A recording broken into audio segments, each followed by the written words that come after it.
ஒரு மனுஷன் லைஃப்பில் எவ்வளோ பெரிய ஒரு உயரத்துக்கு போனாலும் மனசளவில் சில வலிகள் காயங்கள் அதை மறக்க முடியாது இல்லையா? எல்லார் லைஃப்லையும் அப்படி தான், நமக்கும் அப்படி தான். நிறையா வலிகள் காயங்கள் எல்லாத்தையும் தாண்டி தான் வந்திருக்கிறோம். ஆனால் எல்லாத்தையும் விட ரொம்ப ஜாஸ்தியான அந்த வலியும் அந்த காயமும் எனக்கு அந்த கரூர் சம்பவம் தான்.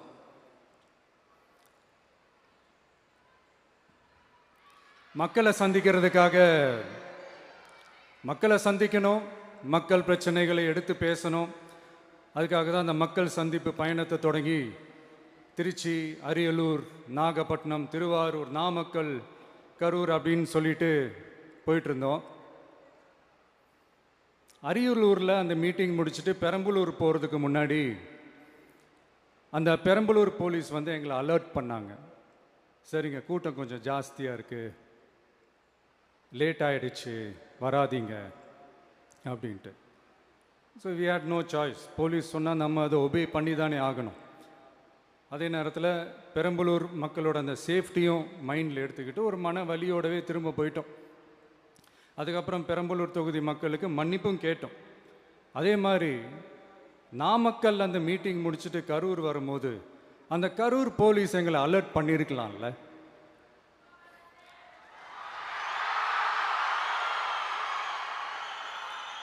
இல்லை சார், இங்கே எதிர்பார்த்ததை விட கொஞ்சம் கூட்டம் அதிகமாக இருக்குது, கண்ட்ரோல் பண்ண முடியல, வராதிங்க.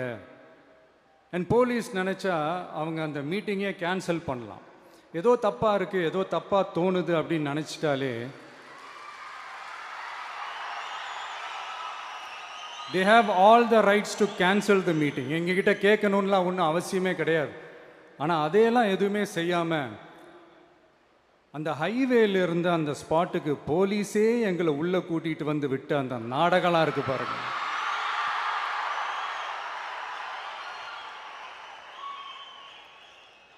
நம்பிட்டேங்க, முழுசாக நம்பிட்டேன்.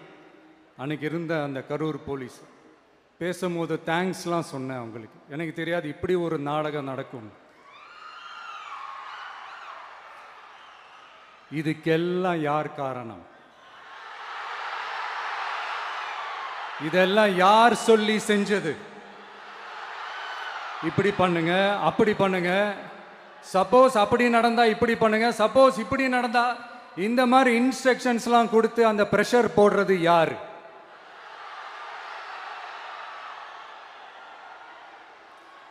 அந்த சம்பவத்தில் நம்ம யாரெல்லாம் இழந்திருக்கோம் தெரியுமா? ஒரு டிவியில் என் படமோ பாட்டோ வந்துச்சுன்னா, அம்மா விஜய் மாமா, அம்மா விஜய் மாமா அப்படின்னு சொல்லி அவங்க அம்மா கிட்ட சிரிச்சுக்கிட்டு அந்த டிவி ஸ்க்ரீனை போய் தொட்டு முத்தம் கொடுத்துக்கிட்டு என் அக்கா தங்கச்சிங்களோட தங்க பிள்ளைகளை இழந்திருக்கோம்யா. மழலை கூட சரியா வராதப்போ ஒரு பேப்பர் மேகசின்ல என் போட்டோவை பார்த்தா அது சிரிச்சுக்கிட்டு அந்த கள்ளங்கபடம் இல்லாத அந்த சிரிப்பு, அந்த கடவுள் மாதிரி இருக்கிற அந்த பச்சை பிள்ளைங்களை இழந்திருக்கோம்யா. என் அக்கா தங்கச்சி அண்ணன் தம்பி குடும்ப உறவுகளை இழந்து அந்த வலியோட இருக்கிற என்ன நீங்க ஏளனமா பேசுறீங்களா? என் மேல பழிய தூக்கி போடுறீங்களா? இப்படி ஒரு சம்பவம் நடந்துருச்சு. இது ஏன், எதனால, அதுக்கான பின்னணி என்னன்ட்டு அந்த வலியோட வீட்டில் உட்கார்ந்துட்டு இருக்கிற ஓடி ஒளிஞ்சிட்டான்னு வர சொல்றீங்களா? வாயின்னு முன்ன இருந்தா என்ன வேணாலும் பேசுவீங்களா?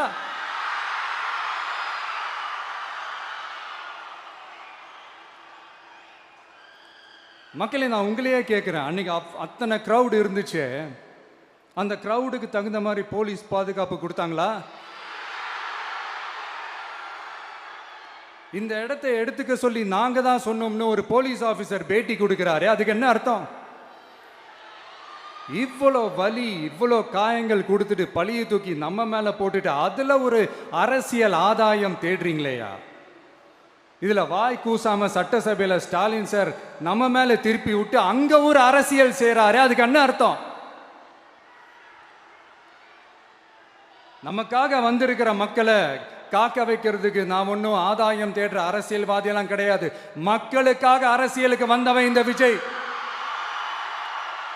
எனக்காக எல்லாமும் கொடுத்த என் மக்களுக்காக எல்லாத்தையும் விட்டுட்டு மக்களுக்காக மட்டுமே அரசியலுக்கு வந்தவன் இந்த விஜய். அவங்களுக்காக நன்றி கடன் செலுத்துறதுக்காக மட்டுமே அரசியலுக்கு வந்தவன் இந்த விஜய். உங்களுக்கு தான் இந்த விஜயை பத்தி நல்லா தெரியுமே. ஆனா நம்ம எல்லாருக்குமே இத்தனை வலிகள் காயங்கள் கொடுத்தவங்களுக்கு இந்த 2026 தேர்தலில் தக்க பதிலடி கொடுத்துட்டீங்க. ஆனா அது மட்டுமே பத்தாது மக்களே, அது மட்டுமே பத்தாது.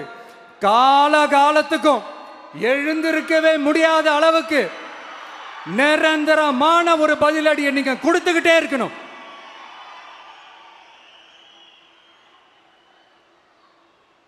இப்படிலாம் பண்ணா நான் மக்களை விட்டு ஓடிடுவேன் நினைப்பா? யார் என்ன ஓடினாலும் நான் மக்களை விட்டு எல்லாம் ஓட மாட்டேன்.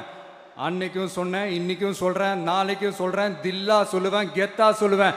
பணமா ஜனமா அப்படின்னு கேட்டா என் ஜனம் தான்டா எனக்கு முக்கியம்.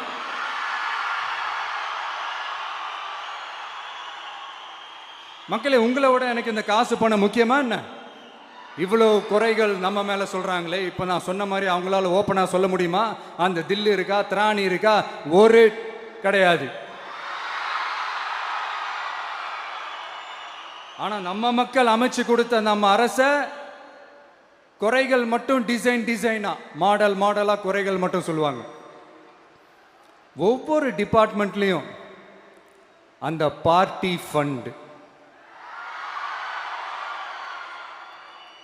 அந்த கட்சி நிதின்ற பேர்ல அடிக்கிற கொள்ளையெல்லாம் இந்த தீய சக்தியா இருக்கட்டும், தீந்து போன சக்தியா இருக்கட்டும், ரெண்டு பேரும் மாறி மாறி இதே தான் செஞ்சிட்டு இருக்கிறாங்க. இதுல ஒரு ஹைலைட் காமெடி என்னன்னா, சட்டசபையில் பேசும்போது பார்ட்டி ஃபண்டுன்னு தான் சொன்னேன். அது எந்த பார்ட்டி, என்ன ஃபண்டு, யாரு, என்ன பேரு எதுவுமே சொல்ல. பார்ட்டி ஃபண்டுன்னு சொன்னவனை எடுத்தாங்க பாருங்க ஒரு ஓட்டம். எனக்கே ஃபர்ஸ்ட் புரியல, ஏன்பா ஓடுறாங்க? அப்படி என்ன நம்ம இப்போ சொல்லிவிட்டோம்? அதான் அந்த குற்றம் உள்ள நெஞ்சுக்கு தான் குறுகுறேங்கும். இது எப்படி இருக்கு தெரியுமா? எங்க அப்பா பீரோக்குள்ள இல்லை, எங்க அப்பா பீரோக்குள்ள இல்லை அப்படின்னு சொல்ற மாதிரி. ஐயோ, ஏன் கேட்குறீங்க? இவங்களோட செம்ம கூத்தா இருக்குங்க, செம்ம ஃபன்னா இருக்கு. சென்னையில் ஒரு பாலம் கட்டுறதுக்காக நார்மலாக ஆகிற செலவை விட அதிக செலவில், கிட்டத்தட்ட டபுள் மடங்கு செலவில் ஒரு டெண்டர் ஒன்று விட்டுருக்குறாங்க. அதையெல்லாம் தோண்டி எடுத்து அதெல்லாம் இப்போது கண்டுபிடிச்சி கேன்சல் பண்ணியிருக்கிறோம். இன்னும் எத்தனை கோடி ஊழல், எத்தனை லட்சம் கூடல் தோண்ட வருமோ எங்களுக்கே தெரில. ஒவ்வொரு முகமுடியாக கிழியுது. ஐயோ, இந்த விஜய் ஒவ்வொரு கதையா எடுத்து வெளியில விட்டுருவான் போலேன்ட்டு திரும்புற பக்கம்லாம் கதறல் கதறல் கதறல். காதலேருந்து ரத்தம் வராத குறை. ஆமா, இப்படி ஊழல் ஊறி போனவங்க இப்படிதான் இருப்பாங்க. இந்த 50-55 நாட்கள்ல அங்க செஞ்ச சில விஷயங்கள்லாம் சட்டசபையிலே எடுத்து சொன்னேன். பட் இங்க ஒரு சில விஷயங்கள் சொல்லணும்னு நினைக்கிறேன். இந்த மின்சாரத்துறையில் இதுக்கு முன்னாடி போட முடியாமல் இருந்த அந்த பதவி உயர்வை இப்போ தான் எங்களால் போட முடிஞ்சுது. அதுக்காக ஒரு அக்கா அழுதுகிட்டே ஒரு நன்றி சொன்னாங்களே, அதெல்லாம் அவங்க கண்ணில் படாது அந்த வீடியோலாம், குறை சொல்கிறவங்களுக்கு. அடுத்து லஞ்சம்லாம் ஒழிக்க முடியாது, ஊழல்லாம் ஒழிக்க முடியாது, அதெல்லாம் பிளட்டிலேயே ஊறி போய் இருக்கு அப்படின்னு சொன்னவங்க போய் ஒவ்வொரு கவர்மெண்ட் ஆஃபீஸாக பாருங்க, ஒரு பைசா லஞ்சம் இல்லை, ஒரு பைசா ஊழல் இல்லை, வேலையெல்லாம் சும்மா டக்கு டக்கு டக்குன்னு நடக்குது. ஒரு பெரியவர் ஒருத்தர் சொல்றாரு, தம்பி வேலையெல்லாம் நடக்குது, ஆனா அதையும் தாண்டி எங்களுக்கு மரியாதை கொடுக்குறாங்க தம்பி, உட்கார வச்சுலாம் பேசுறாங்க. இதெல்லாம் இதுக்கு முன்னாடி நடந்ததே இல்லை. அவனை போய் பாரு, இவனை போய் பாரு, இந்த ஆஃபீஸரை போய் பாருன்னு சொல்லி அலைய விடுவாங்க. இப்போ லஞ்சம் இல்லை, ஊழல் இல்லை, வேலையெல்லாம் உடனே நடக்குது. மக்கள் அப்படி ஒரு பெருமூச்சு ஒன்று விடுறாங்க. அதை பார்த்து நமக்கு அப்படி ஒரு ஹாப்பினஸ். இதுக்கு மேல என்ன வேணும்? ஏன் இதெல்லாம் பண்ண முடியாது? மனசுன்னு ஒன்று இருந்தா பண்ணலாம். இப்ப பண்ணல. அதே மாதிரி இந்த L&T நிறுவனத்தோட 18,600 crore 3 திட்டங்கள் அந்த ஒப்பந்தம், அந்த கையெழுத்து போட்டிருக்கிறோம். கிட்டத்தட்ட 8,200 பேருக்கு வேலை வாய்ப்பு. நான் சொல்றது அந்த 3 மாவட்டத்தை சேர்ந்தவங்களுக்கே அவ்வளோ வேலை வாய்ப்பு. குறுவை சாகுபடிக்காக 134 கோடியில் அந்த சிறப்பு தொகுப்பு திட்டம் அறிவிச்சிருக்கிறோம் நம்ம விவசாயிகளுக்காக. இப்போவும் சொல்கிறேன், நம்ம விவசாய பெருமக்களே, உங்களோட இந்த அரசு கூடவே நிற்கும். பெண்கள் பாதுகாப்புக்காக சிங்கப்பெண் அதிரடி படை, அது உங்களுக்கு நல்லா முன்னாடியே தெரியும். வரப்போகிற அறிஞர் அண்ணா அவர்களுடைய பிறந்த நாளில் உங்கள் அண்ணனுடைய அரசில் தாய் மாமன் தங்க மோதிர திட்டம் அறிவிக்கப்படும். இதெல்லாம் கேட்டாங்களே, வாக்குறுதி கொடுத்தீங்களே, என்னாச்சு என்னாச்சுன்னு. இந்த தீய சக்தி மாதிரி ரியல் தாய் மாமன்லாம் கிடையாது, ரியல் தாய் மாமன். எப்படி ரியல் தாய் மாமன்.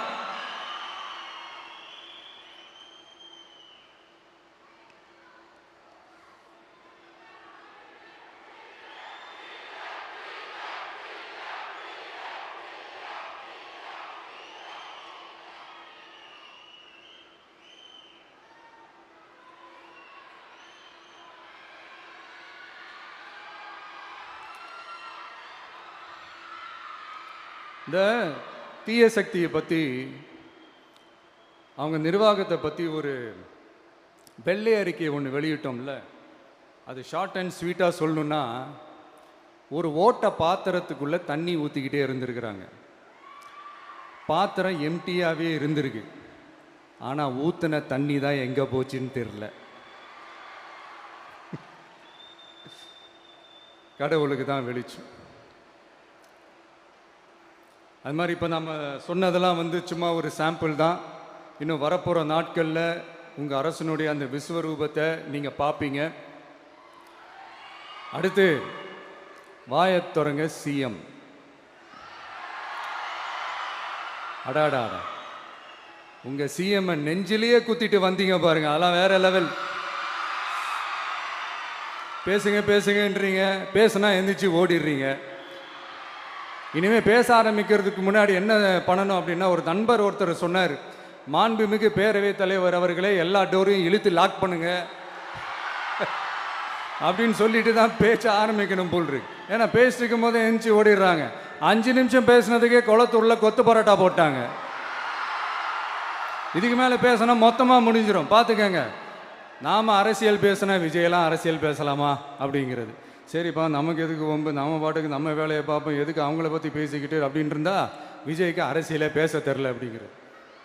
இப்படியே மாறி மாறி மேகதாது அணையை பற்றி என்ன தெரியும், விஜய் அதை பற்றி பேசலை. இப்படி நம்ம அரசியலுக்கு வந்ததுலேருந்தே ஒரு கூட்டம் குறை மேலே குறையா சொல்லிக்கிட்டு, பாட்டுக்கு பாட்டு கச்சேரி எங்களுக்கும் பண்ண தெரியும், பண்ணலாமா? இந்த மேகதாது அணை சம்பந்தமான அந்த வழக்கில் தமிழ்நாட்டோட பெட்டிஷனை சுப்ரீம் கோர்ட் எப்போ ரிஜெக்ட் பண்ணுச்சு? அப்போ யார் ஆட்சியில் இருந்தா? ஏன் ஒழுங்காக வாதாடல? நீங்கள் ஒழுங்காக வாதாடி இருந்தீங்கன்னா அதை ரிஜெக்ட் பண்ணியிருக்க மாட்டாங்கல்ல. ஏன் ஸ்டாலின் சார் வேணும்னே விட்டுட்டாரா? ஏன் இப்படிலாம் கேள்வி கேட்கலாமா? இப்படிலாம் கேள்வி கேட்டால் தான் மேகதாது அணையை பற்றி பேசுனதா அர்த்தமா? ஏன் அந்த ஸ்டேட்டு சிஎம் பேசுகிறாரு, நீங்கள் ஏன் பேசலை அப்படின்னா, நம்ம ஸ்டேட்டோட உரிமையை எங்கே நிலைநிறுத்தணுமோ அதுக்காக வேலை பார்க்குறது மட்டும்தான் முக்கியம். சும்மா சவால் விட்டுக்கிட்டு சீண்டி பார், நான் யார் தெரியுமா, தொட்டு பார், இப்படிலாம் பேசிக்கிட்டு இருந்தால் வேலைக்கு ஆகாது. சும்மா பேசி பேசி பிரச்சனையை வளர்த்துக்கிட்டு யார் மேலேயாவது பழியை தூக்கி போட்டுட்டு அப்புறம் மக்களை அம்போன்னு தெருவில் விட்டுட்டு இப்படி தான் ஒரு அரசியல் பண்ணணும்னா அந்த அரசியல் நமக்கு தேவையும் இல்லை, அதை நம்ம செய்யவும் போகிறதில்ல. Talk less work more mode தான், அதுதான் நம்ம பாலிசியே. அதனால தான் சட்டசபையில் அந்த அரசினர் தீர்மானம்னு சொல்லி ஒன்று கொண்டு வந்தோம். அது எப்படி டு டேக் இட் ஃபார்வர்ட், எப்படி கொண்டு போகணுமோ அதை சரியாக செய்வோம். சென்ட்ரல் கவர்மெண்ட்லேருந்து அந்த டீலிமிட்டேஷனை திரும்ப கொண்டு வர போகிறதா ஒரு பேச்சு ஒன்று அடிபடுது. யார் என்ன டீலிமிட்டேஷன் கொண்டு வந்தாலும் தமிழ்நாடு அது ஒத்துக்காது. நமக்கான இடத்த யாரும் பறிக்கவும் முடியாது, அது பறிக்கவும் விட மாட்டோம். இப்படி நாம் இருக்கும்போது இந்த தீய சக்தி திமுக எங்கே போய் நிற்குது, யார் கதவை தட்டிக்கிட்டு நிற்குது, அது உங்களுக்கே நல்லா தெரியும். மக்களே, இந்த தீய சக்தியும் தீந்து போன சக்தியும் வேறலாம் இல்லை, கூட்டு களவாணிங்க. சொல்ல முடியுமா அவங்களால? எங்களுக்குள்ள ஒட்டும் இல்லை, உறவும் இல்லை, அறிவிக்க முடியுமா, நிரூபிக்க முடியுமா? இந்த வரப்போகிற இடைத்தேர்தலில் அதை நிரூபித்து காட்டுங்க, அப்புறமா பேசுங்க. மக்களை, என் மனசை விட்டு கரூர் எப்பவும் நீங்கவே நீங்காது. நமக்கு ஏற்பட்ட வேதனையான சம்பவத்தை, நமக்கு எதிராக நடந்த சதிய சூழ்ச்சிய இனி வர்ற ஜென்ரேஷனும் அவங்களுக்கு தெரியப்படுத்தணும்ல. அதுக்காகவே இனி ஒரு அரசியல் சதிய, அரசியல் சூழ்ச்சிய யாரும் யோசிக்கவே கூடாதுன்றதுக்காகவே கரூர்ல ஒரு நினைவு சின்னத்தை நம்ம டிவிகே சார்பா அமைக்கப்படும் அப்படின்றத அறிவிக்கிறோம். அப்புறம் கரூர்ல இருந்து ஒட்டுமொத்த தமிழ்நாட்டு மக்களுக்கும் சொல்றேன், உங்க டிவிகே அரசு உங்களுக்காகத்தான் உழைக்கும். அடிப்படை வசதிகளை முதல்ல நிறைவேற்றணும். ஒரு பக்கம் நிதி நிலைமையை சரி செஞ்சுக்கிட்டே, இன்னொரு பக்கம் அப்படியே நாம் சொன்னதில் ப்ரையாரிட்டி பார்த்து ஒவ்வொன்றா படிப்படியாக நிறைவேற்ற ட்ரை பண்ணுவோம். இது எப்பவும் உங்களுக்கான அரசாக தான் இருக்கும். இந்த விஜய் உங்கள் விஜயாக தான் இருப்பான். நீங்கள் உரிமையோட உங்கள் கவர்மெண்ட்டை நீங்கள் அணுகலாம். இந்த தீய சக்தி ஆட்சி முடிஞ்சு பொட்டிக்குள்ளே போனதுலேருந்து என்னென்னமோ பண்ணுறாங்க, இது ஏதோ பேசுகிறாங்க, சோஃபாங்கிறாங்க, வாஷிங் மிஷினுங்கிறாங்க. இந்த அரசியல் வியாபாரம் பண்ணுறதுக்கான அந்த வெண்டிங் மெஷினே அவங்க தான். யார்? இந்த திமுக. இதில் நம்மளை பார்த்து வாஷிங் மிஷினுங்கிறாங்க. எலெக்ஷனில் ஓட்டுக்கு காசு கொடுக்குற அந்த கலாச்சாரத்தையே, அந்த கல்ச்சரை அடித்து நொறுக்கி இருக்கிறோம். எலெக்ஷன்லேயே அப்படி வேலை பார்த்த நமக்கு எதுக்கு இந்த குதிரை, கழுதை, ஒட்டக பேரெல்லாம்? மக்களின் பக்கம் அப்படி இருக்கும்போது நமக்கு எதுக்கு இந்த பேரெல்லாம்? இந்த திருட்டு திமுக ஆட்சியை வச்சுக்கிட்டு ஊரடிச்சு ஒலையில போட்டு இந்த கொள்ளையை அடிச்சதுனால தான் உங்க கரூர் கம்பெனி ஓனர் ஒருத்தர் எங்க எங்க இருக்காருன்னே தெரியாம ஓடு ஓடு ஓடு ஓடு ஓடு ஓடு ஓடு ஓடு வராம் பாரு வேட்டக்காரன் ஓடினே இருக்கிறாரு. இன்னொருத்தர் ஃபாரின்ல போய் ஒளிஞ்சுக்கிட்டார். ஃபாரின் ஸ்டாலின் சார் நினைச்சிட போறீங்க, அவர் இல்லை. எனக்கு எப்பவுமே ஸ்டாலின் சார் மேல ஒரு தனி பாசம் ஒன்று உண்டு. அவர் கிடையாது, இவர் வேற. சிங்கப்பூருக்கு செக்கப்புக்கு போனார்ல அவரு. இன்னும் தோண்ட தோண்ட எத்தனை பேர் மாட்ட போறாங்களோ தெரியல. உங்ககிட்ட யாராவது லஞ்சம் ஏதாவது கேட்டாங்கன்னா கொடுக்க முடியாது சொல்லுங்க, நான் இருக்கேன் உங்களோட. அப்படியே யாராவது ஃபோர்ஸ் பண்ணாங்கன்னா இது எங்க மகன், எங்க புள்ள, எங்க அண்ணன், எங்க தம்பி, எங்க விஜய், எங்க விஜயோட ஆட்சின்னு ஸ்ட்ராங்கா சொல்லுங்க. மக்களே, நீங்க கூட இருக்கும் போது லஞ்ச ஊழல் மட்டும் இல்லை, அதிகாரத்தை வச்சு ஆட்டம் போடுற யாரா இருந்தாலும் அடங்கிடுவாங்க. இந்த கடமை, கண்ணியம், கட்டுப்பாடுன்ட்டு ஒரு காலத்தில் கொள்கையோடு இருந்த கட்சியெல்லாம் இன்னைக்கு எப்படி இருக்கான்னு உங்களுக்கே தெரியும். அதாவது இந்த டிவிகே கட்சியோட தலைவரை எதிர்க்கிறதுல ஒரு நியாயம் இருக்கு. ஏன்னா உங்க பொழப்புல மண்ணள்ளி போட்டான். என்ன இந்த ஊழல் லஞ்சம்லாம் பண்ண மாட்டேன்னு சொல்லி உங்க அரசியலையே ஒரு தெருமுனைக்கு கொண்டாந்து விட்டான். மக்கள் வேற அவனை தான் நம்புறாங்க. ஸோ இந்த விஜயை எதிர்க்கிறதுல ஒரு அரசியல் நியாயம் இருக்குது, அது புரிஞ்சுக்கலாம். ஆனால் இன்னைக்கு இந்த விஜயை மக்கள் ஓட்டு போட்டு ஜெயிக்க வச்சு ஒரு தீர்ப்பை கொடுத்து மக்களுக்காக வேலை செய்யறதுக்காக முதலமைச்சராக உட்கார வச்சிருக்கிறாங்க. என்னமோ இன்னமும் நீங்க தான் ஆட்சியில் இருக்கிற மாதிரி விஜய் கரூருக்கெல்லாம் போகக்கூடாது, விஜய் இங்க போகக்கூடாது, அது செய்யக்கூடாது, இது செய்யக்கூடாதுன்னு எனக்கு புரியலையே. ஆட்சியில் இருக்கும் போது தான் இவ்வளோ கட்டுப்பாடெல்லாம் போட்டீங்க, எஸ்ஓபிஸ்லாம் போட்டீங்க, ஸ்டாலின் சார் ஆப்ரேட்டிங் ப்ரொசீஜர்லாம் போட்டீங்க. இப்போவும் அதே பண்ணிட்டு இருந்தீங்கன்னா என்ன சார் நியாயம்? இல்லை, நான் தெரியாம தான் கேட்குறேன். இன்னும் கனவுலையே இருக்கிறீங்களா? முதல்ல முழிச்சு வாங்க, ரியாலிட்டிக்கு வாங்க. உங்கள் ஆட்சியெல்லாம் வீட்டுக்கு போய் டிவிக்கேன்னு ஒரு ஆட்சி வந்து ரொம்ப நாள் ஆச்சு. ஒழுங்கா படி என்று சுப்ரீம் கோர்ட் ஓங்கி மண்டேலியே நறுக்கு நறுக்கு நறுக்கு என்று செம்மட்டியாலே அடிச்சும் இந்த திமுக முழிச்சிக்கல அப்படின்னா அப்போ கொஞ்சம் கஷ்டம்தான். வெற்றி தோல்வியெல்லாம் அரசியல் சகஜம் சார்.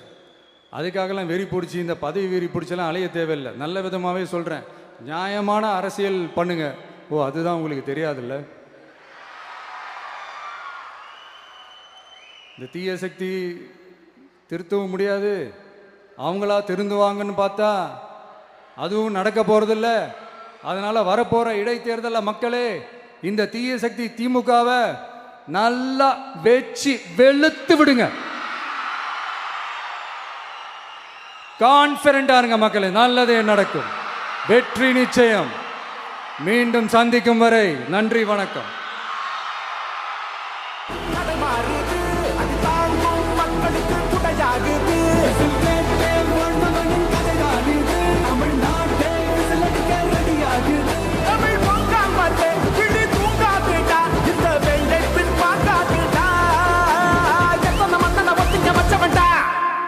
நான் தன்னந்தனியாளு, நீ நம்ம பாரு.